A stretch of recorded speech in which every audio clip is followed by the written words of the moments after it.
नमस्कार, एक बार फिर से सभी को आपके सामने लेकर के आज फिर उपस्थित हुआ हूँ। श्रीमद् भगवद गीता के द्वितीय अध्याय का हम वाचन कर रहे थे और अर्थ को समझने का प्रयास कर रहे थे। क्रमशः आइए आज आगे बढ़ेंगे और वाचन भी करेंगे और अर्थ को समझने का प्रयास भी करेंगे। प्रसंग आपको पता है, भगवान श्री कृष्ण और अर्जुन के बीच में संवाद चल रहा है। संवाद क्या, महासंवाद चल रहा है। एक ऐसे विषय के ऊपर संवाद चल रहा है जो केवल उस समय अर्जुन के मोह को दूर नहीं करेगा, आने वाले समय में जिसने समस्त संसार को पवित्र कर दिया।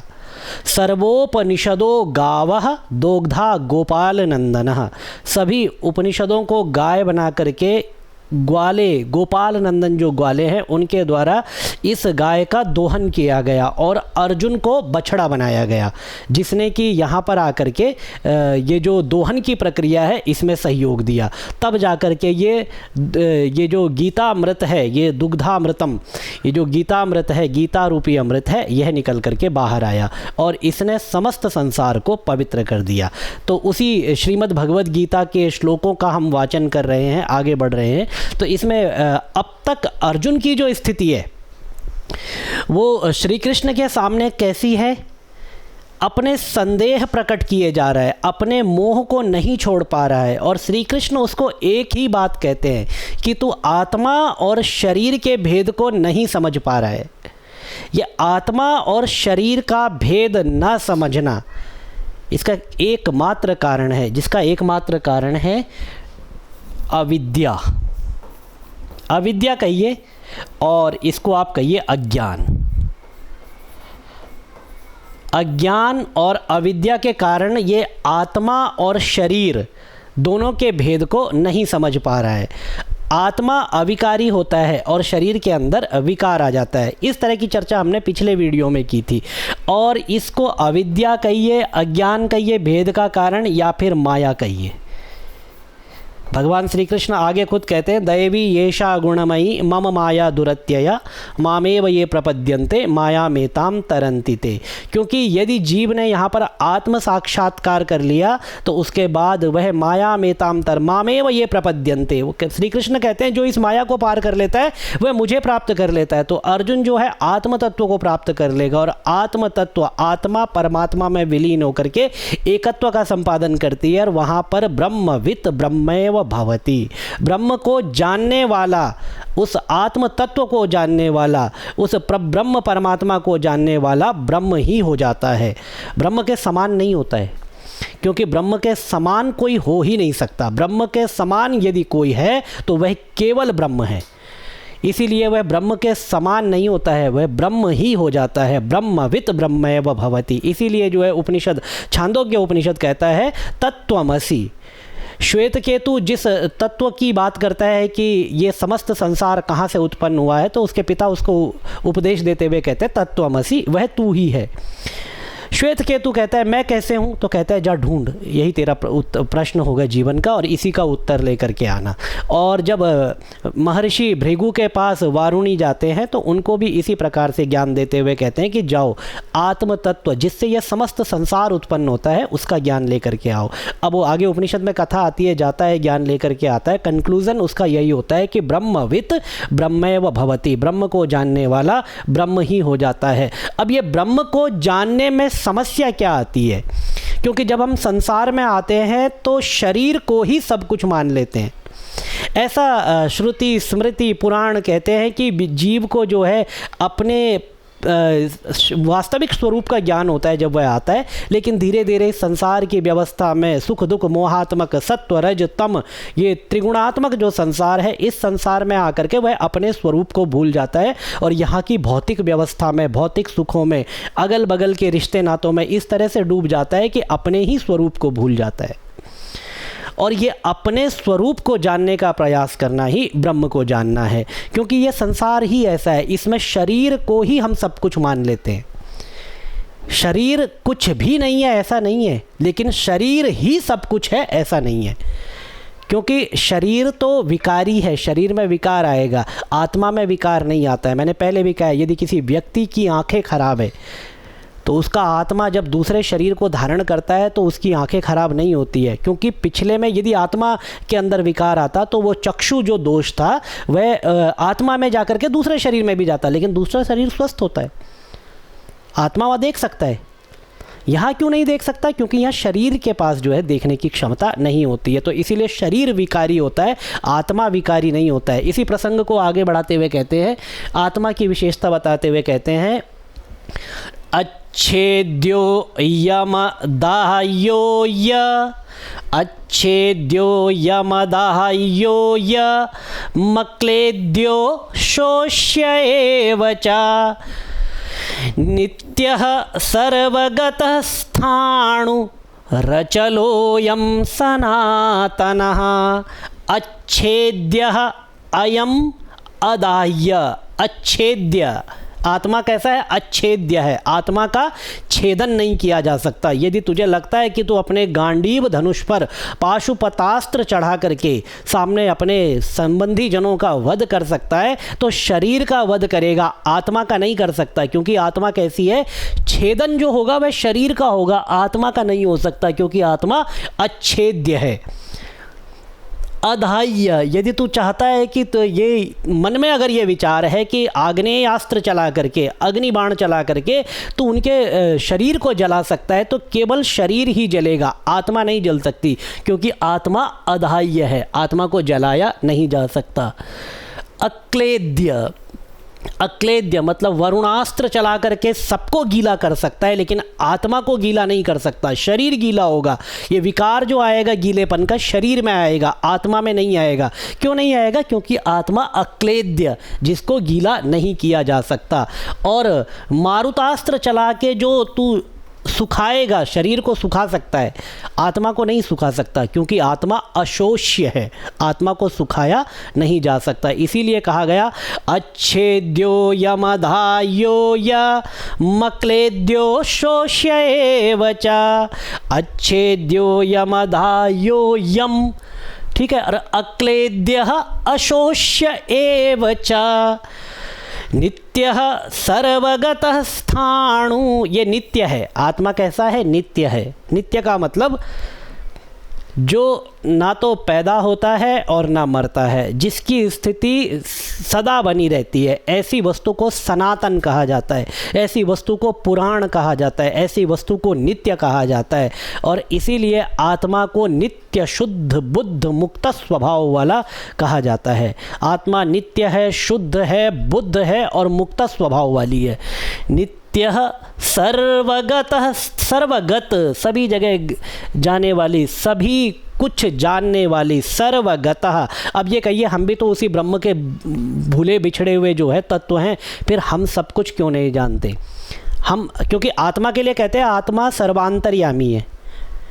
ये जो आत्मा है ये परमात्मा का ही अंश है, और अज्ञान के कारण यह अपने ही स्वरूप को नहीं समझ पाता। जिस तरह से पहले भी मैंने बताया कि अगर शीशे के ऊपर, मिरर के ऊपर यदि धूल हो तो आप अपने ही प्रतिबिंब को वहाँ पर ठीक से नहीं देख सकते, और यदि आप धूल को हटा देते हो तो आप अपना प्रतिबिंब वहाँ पर देख सकते हो। तो ब्रह्म वह दर्पण है, ये जो धूल है ये माया है, ये अविद्या है, ये अज्ञान है। जब तक ये अज्ञान का पर्दा बीच में रहेगा तब तक हम अपने स्वयं का साक्षात्कार उस ब्रह्म के साक्षात्कार में नहीं कर सकते, ब्रह्म के बिंब में अपने प्रतिबिंब को नहीं देख सकते। और जब ये अज्ञान का पर्दा बीच में से हट जाएगा तो ब्रह्म के बिंब में हम अपना प्रतिबिंब स्पष्ट देख सकते हैं।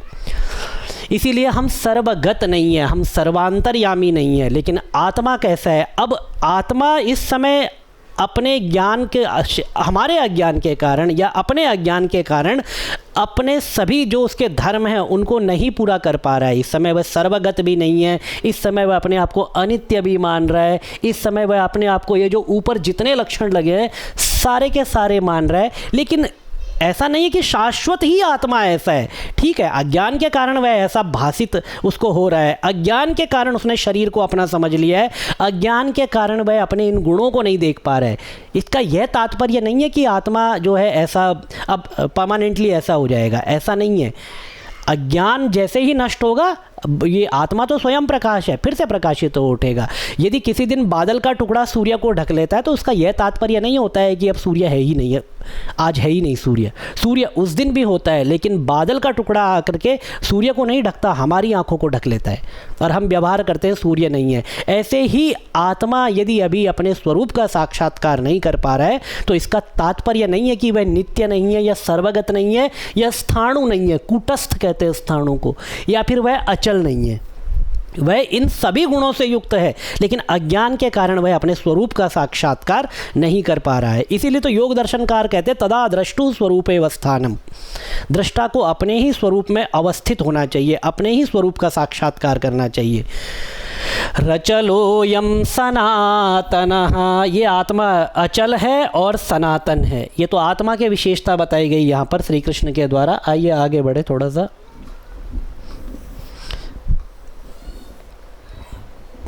अब ये आत्मा कैसा है देखिए, अव्यक्तः, अव्यक्तो यम चिन्त्यो य, ये देखिए हम यहाँ पर अव्यक्तः अयम अचिन्त्यः अयम इस तरह से पढ़ना चाहिए, लेकिन छंद शास्त्र की मर्यादा को रखते हुए हम यहाँ पर अक्षरों को, शब्दों को इस तरह से पढ़ेंगे। अव्यक्तो यम चिन्त्यो यम विकार्यो यमुच्यते तस्मादेवं विदित्वैनं नानुशोचितुमर्हसि। अर्जुन कहेगा कि मुझे शोक क्यों हो रहा है फिर, अगर आत्मा ही परमात्मा है और मैं ही उस शरीर का साक्षात्कार नहीं कर पा रहा हूँ तो ठीक है, शोक का कारण क्या है। कहते एक बार मेरी मान ले, मेरी मान के क्या कर, अव्यक्तः, आत्मा को अव्यक्त मान। देखिए पदार्थ होते हैं व्यक्त और अव्यक्त। जो पदार्थ प्रकट होते हैं, उत्पन्न होते हैं, उन्हें व्यक्त पदार्थ कहा जाता है। जैसे पंच महाभूत, पृथ्वी जल तेज वायु आकाश, ये प्रकृति से उत्पन्न होते हैं तो ये व्यक्त पदार्थ हैं। पंच तन्मात्राएँ, पंच ज्ञानेंद्रियाँ, पंच कर्मेंद्रियाँ, और ये सारे के सारे व्यक्त पदार्थ हैं क्योंकि ये प्रकट होते हैं, उत्पन्न होते हैं। आत्मा कैसा है, आत्मा अव्यक्त है, आत्मा प्रधान है, आत्मा अव्यक्त है और कैसा है, अचिंत्य है। आत्मा का चिंतन आप जितना करोगे ये आत्मा उससे भी परे है, चिंतन से परे है, प्रमाणों से परे है। इसीलिए आत्मा को अव्यक्त कहा जाता है, अचिंत्य कहा जाता है। और तीसरा विशेषण दिया अविकारी। आत्मा कैसा है, अविकारी, आत्मा में कभी विकार नहीं आ सकता। अज्ञान जो आता है वह आत्मा में नहीं आता क्योंकि ज्ञानाधिकरणम आत्मा, आत्मा तो ज्ञान का अधिकरण है, तो आत्मा में किसी प्रकार का कोई विकार नहीं आ सकता। देखिए अज्ञान की दो शक्तियां काम करती है, ये दिखाई दे रहा है, हम इसको बोर्ड की तरह यूज़ कर लेते हैं। मैं ब्लैक पेन यूज़ करूं। देखिए अज्ञान, अज्ञान की दो शक्तियां होती है। अब ये विकार किस तरह से दिखाई देता है आत्मा में, एक शक्ति है अज्ञान की आवरण शक्ति, ठीक है, और दूसरी शक्ति है अज्ञान की विक्षेप शक्ति। अज्ञान की दो शक्तियां हैं, आवरण और विक्षेप शक्ति। आवरण शक्ति क्या करती है, आवरण शक्ति वास्तविक स्वरूप को ढक करके वास्तविक अज्ञान को उत्पन्न करती है, वास्तविक स्वरूप को ढक देगी। और विक्षेप शक्ति उस ढके हुए के ऊपर फिर कोई दूसरा ही संसार आपको दिखाने लगेगी। उदाहरण ऐसे समझिए कि अंधेरे में आपने देखा कि कोई रस्सी पड़ी हुई है, ठीक है, रस्सी पड़ी हुई है, आपने अंधेरे में इस रस्सी को देखा और रस्सी को देखते ही, ये कलर तो चेंज वैसा कर लेते, ठीक है, अंधेरे में ये रस्सी पड़ी हुई है, रस्सी को आपने अंधेरे में देखा और आप एकदम ठिठक करके रुक गए, डर गए, क्योंकि आपको क्या लगा, ये क्या है, अंधेरे के कारण आपको लगा कि ये रस्सी नहीं है, ये सांप है। अब देखिए दो ज्ञान यहाँ पर आए हैं, दो तरह की क्रियाएं यहाँ पर हुई है। सबसे पहली क्रिया हो गई रस्सी के वास्तविक स्वरूप को ढका गया, ठीक है, रस्सी का जो वास्तविक रूप था उसको ढक दिया गया, पहला काम ये हुआ। और दूसरा काम यहाँ पर क्या हुआ, रस्सी में सर्प की उद्भावना कर दी गई। ये दो कार्य यहाँ पर हुए हैं। तो पहला हुआ रस्सी के वास्तविक स्वरूप को ढक दिया गया कि आपको रस्सी दिखाई ही नहीं दी। और दूसरा हुआ कि उस रस्सी में आपको रस्सी तो नहीं दिखी लेकिन सर्प दिखाई दिया। तो ये जो पहला काम हुआ है, रस्सी के वास्तविक स्वरूप को ढका आवरण शक्ति ने, ठीक है। और उसमें सर्प की उद्भावना, ये विक्षेप शक्ति के द्वारा उस रस्सी में आपको सर्प की उद्भावना हो गई, आपको सर्प दिखाई देने लगा। तो ये अज्ञान की दो शक्तियां हैं, आवरण और विक्षेप। ये दोनों शक्तियां इस तरह से काम करती है। ये सबसे पहले ब्रह्म के आवरण को, आत्मा के आवरण को ढक लेती है, उसके वास्तविक स्वरूप को ढक लेती है। और जो विक्षेप शक्ति है, वह विक्षेप शक्ति आकर के उसके ऊपर, हमें आत्मा के ऊपर कभी शरीर दिखाने लगती है और ब्रह्म के ऊपर यह समस्त संसार दिखाने लगती है, जिसके कारण हम उसके वास्तविक स्वरूप को देख नहीं पाते हैं। जब हम इन दोनों शक्तियों का निराश करते हैं, दोनों ही शक्तियों को दूर करते हैं अज्ञान की, तो फिर हमें वास्तविक दर्शन होता है। जैसे आपको अंधेरे में रस्सी में सर्प की उद्भावना हो गई, फिर आप डर गए, उसके बाद आपने लाइट जलाई और लाइट जलाने के बाद आपने रस्सी के वास्तविक स्वरूप को देखा और आपका जो डर था वह मिट गया। ऐसे ही जब हम ज्ञान रूपी प्रकाश से, ज्ञान रूपी लाइट से वहाँ पर जाकर के देखते हैं उस स्थिति को दोबारा, तो हमें फिर जो है ब्रह्म का वास्तविक स्वरूप दिखाई देता है। और जब हम ब्रह्म के वास्तविक स्वरूप को देख लेते हैं तो संसार का जितना भी भय है, जितना भी डर है, जितना भी क्लेश है, सब वहीं पर उस डर की तरह ख़त्म हो जाता है।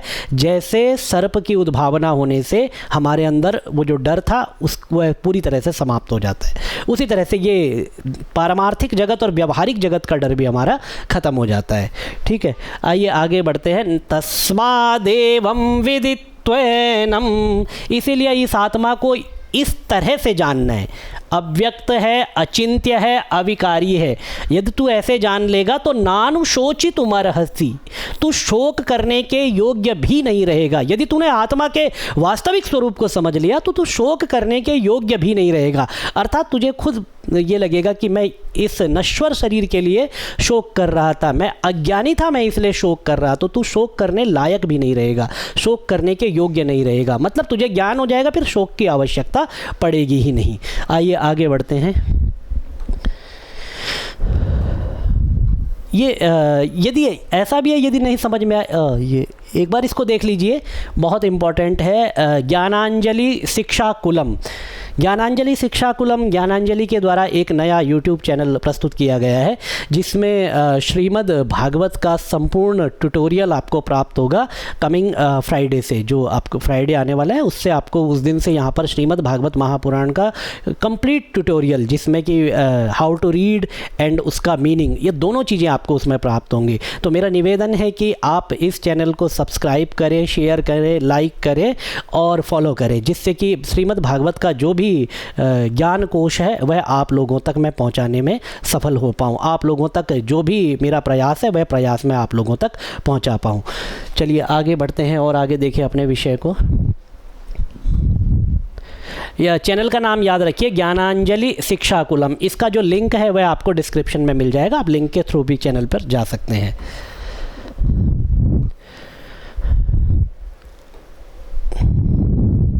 अब श्री कृष्ण कहते हैं कि अथ चयनम नित्य जातम नित्यम वा मन्यसे मृतम तथापि त्वं महाबाहो न एवं शोचितुमर्हसि। अथ चयनम नित्य जातम, तू आत्मा को जन्म लेने वाला मान ले, चल ऐसा कर ले। हे अर्जुन, एक बार अपनी बात को, ये जो आज तक मानता आया है उसी को मान ले कि आत्मा जन्म लेती है, नित्य जातम, और नित्यम व मन्यसे मृतम, और आत्मा की मृत्यु भी होती है, तू ये भी मान ले। जो चलता आ रहा है तुम उसी को स्वीकार करो, ठीक है। ऐसा अगर आप स्वीकार करते हो, ऐसा शाश्वत नहीं है, ये सत्य नहीं है, लेकिन श्री कृष्ण कहते हैं यदि तू ऐसा भी मान ले तो भी, तब भी क्या होगा, तथापि त्वं महाबाहो, हे महाबाहु, तथापि त्वं, तब भी तुम, न एवं शोचितुमर्हसि, तब भी तुम शोक करने योग्य नहीं हो, तब भी तुम्हें शोक नहीं करना चाहिए। यदि आत्मा को तुम नित्य जातम, नित्य पैदा होने वाला, नित्यम व मन्यसे मृतम, नित्य मरने वाला मानते हो, तब भी तुम्हें शोक नहीं करना चाहिए। क्यों नहीं करना चाहिए? क्योंकि तब भी यदि तुम आत्मा को इस तरह से मरण धर्मा और विकारी मान लोगे, तब भी शोक नहीं करना चाहिए। फिर शोक करने का कारण क्यों नहीं है, उसका उत्तर अगले श्लोक में देते हैं श्री कृष्ण।